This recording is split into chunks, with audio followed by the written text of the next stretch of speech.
വാഴക്കൂമ്പ് തോരൻ നല്ലതല്ലേ, നല്ല വിറ്റാമിനൊക്കെ ഉണ്ട്. ഇതിൻ്റെ കറയൊക്കെ കളഞ്ഞ് നമ്മൾ തോരൻ വെച്ചാൽ സൂപ്പറാണ്. അപ്പോൾ നമ്മൾ ഇന്ന് തോരൻ വെക്കുന്ന ഇതാണ്. അതെ,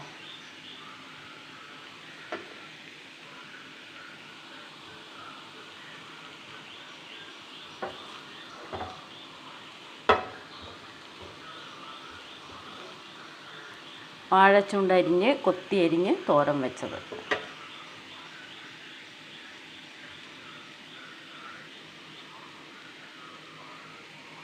നല്ല പൊടി പൊടിയായി അരിഞ്ഞ് കഴിഞ്ഞ ശേഷം കുറച്ച് വെളിച്ചെണ്ണ അതിലേക്ക് ഒഴിച്ച് തിരുമ്മി വയ്ക്കുക. വെളിച്ചെണ്ണ എല്ലാം അതിലും ആകുന്ന പോലെ തിരുണ്ടി വയ്ക്കുക. ഒന്നിങ്ങനെ കൈ കൊണ്ടൊന്ന് ഞവടണം. അതങ്ങനെ വെച്ചതിന് ശേഷം കുറച്ച് സമയം വെച്ചേക്കാം. അത് കഴിഞ്ഞ് നമ്മൾ തേങ്ങ, പച്ചമുളക്, വെളുത്തുള്ളി, ജീരകം, മഞ്ഞൾപ്പൊടി ഇത്ര സാധനം കൂടി ചതച്ച് കൊണ്ടുവരിക. എന്നിട്ട് ഒരു വലിയ ഉള്ളി എടുക്കുക, കുഞ്ഞായി അരിയുക, കൊത്തി അരിഞ്ഞ് എടുക്കുക.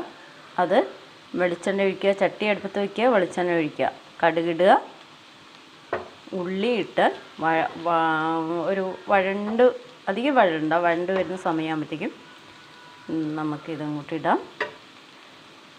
വാഴച്ചുണ്ട് അരിഞ്ഞ് വെച്ചേക്കുന്നത് ഇടാം. വെളിച്ചെണ്ണ പരട്ടി വെച്ചത് അതിലേക്കിടാം.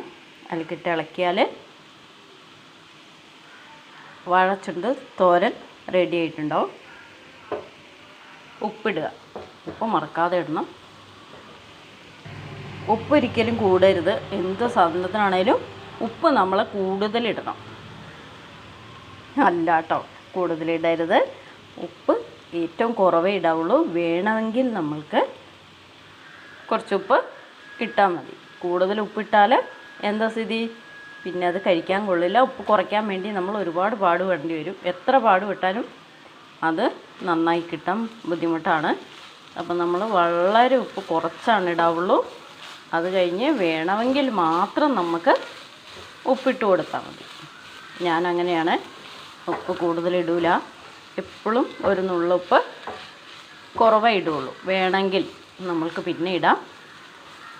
നമ്മൾ ആദ്യം ഇടുന്ന ഉപ്പ് കുറവിടുന്നത് പാകമായിരിക്കും.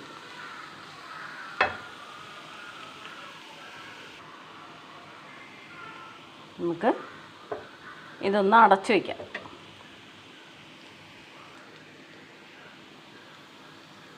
ഇതൊന്ന് അടയ്ക്കാം. ഇത് നമ്മൾ കരിയാപ്പയിൽ നിന്ന് പറിച്ച കരിയാപ്പലയാണ്. ഇതാണ് നമ്മളിപ്പോൾ ഉപയോഗിച്ചത്. നമുക്ക് ആവശ്യമുള്ളപ്പോൾ നമ്മൾ ഓടിപ്പോയി പറിച്ചെടുക്കും. അപ്പോൾ ഇടും. അപ്പോൾ ഇത് ഫ്രഷായിട്ട് കിട്ടും. നമുക്ക് കണ്ടോ, ഇപ്പം നമ്മൾ ഒടിച്ചെടുത്ത കറിവേപ്പിലയാണ്. കണ്ടോ,